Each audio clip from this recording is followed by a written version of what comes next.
Polis sedang menyiasat kejadian buli membabitkan sekumpulan pelajar perempuan di dalam tandas sebuah sekolah menengah di Meru. Dua lagi pelajar Maktab Rendah Sains Mara MRSM di Besut, Terengganu ditahan polis bagi membantu siasatan kes buli membabitkan pelajar tingkatan 2 institusi pendidikan itu. Ia susulan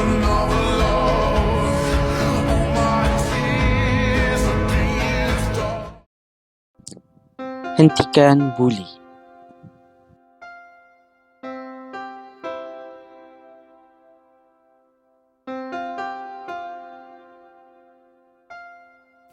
Apa itu buli? Buli ialah perbuatan menyakiti, menakutkan atau menghina orang lain secara berulang, sama ada secara fizikal, lisan, emosi atau cyber. Jenis-jenis buli. Jenis-jenis buli terbahagi kepada 4, iaitu buli fizikal, buli verbal, buli sosial dan buli cyber.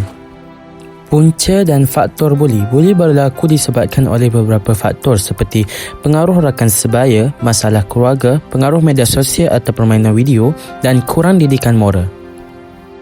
Kesan buli. Buli boleh memberi kesan besar kepada kedua-dua mangsa dan pembuli.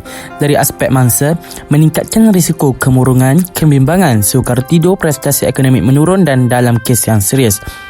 Boleh membawa kepada pemikiran untuk membunuh diri. Dari segi aspek pelaku pula, berisiko tinggi menghadapi masalah akademik dan tingkah laku ganas pada masa akan datang. Langkah mencegah. Langkah mencegah buli perlu diambil supaya masalah ini tidak berlarutan dan memberi kesan buruk kepada pihak sekolah. Antara langkah-langkah mencegah ialah pendidikan kesedaran, pengawasan guru dan ibu bapa dan komunikasi terbuka.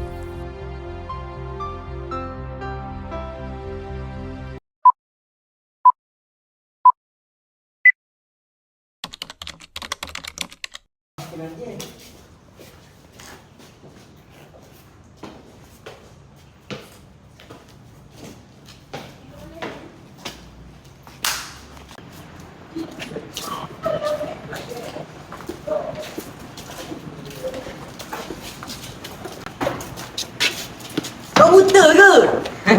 Bang. Bang, pergi bang. Bang. Bang.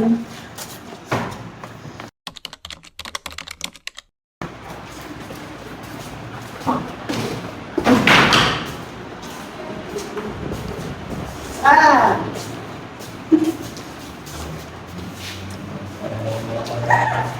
Saya baru nak pergi ke air. Tak. Apa ni? Kenapa kau nangis, ha? Pergi marah saya, bang. Kau ingat aku kisah ke? Hari-hari saya jaga pulang, bang. Boleh?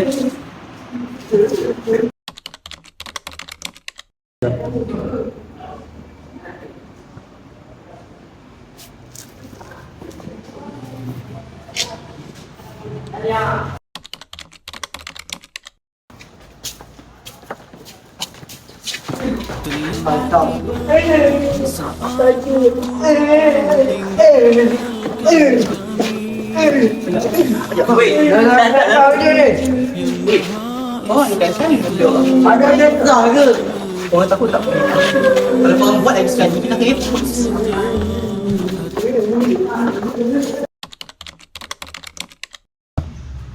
Ni contoh paparan mesej ralat.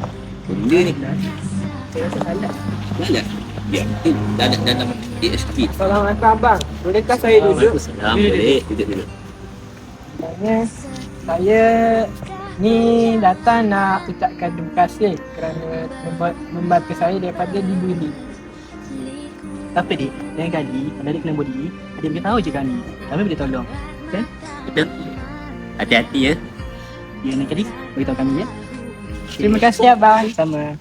Jumpa lagi.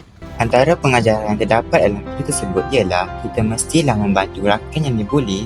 Kita mestilah menunjukkan sikap tegas dengan menentang buli sama ada secara langsung atau dengan memberi sokongan moral kepada mangsa. Kita juga mestilah memahami perasaan orang lain dan menunjukkan rasa hormat kerana buli berlaku apabila kita mengabaikan perasaan dan hak orang lain.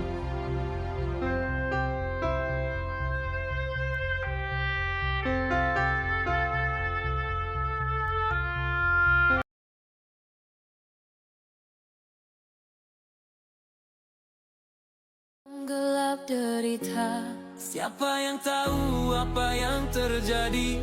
Siapa yang kejam, siapa bersalah kini?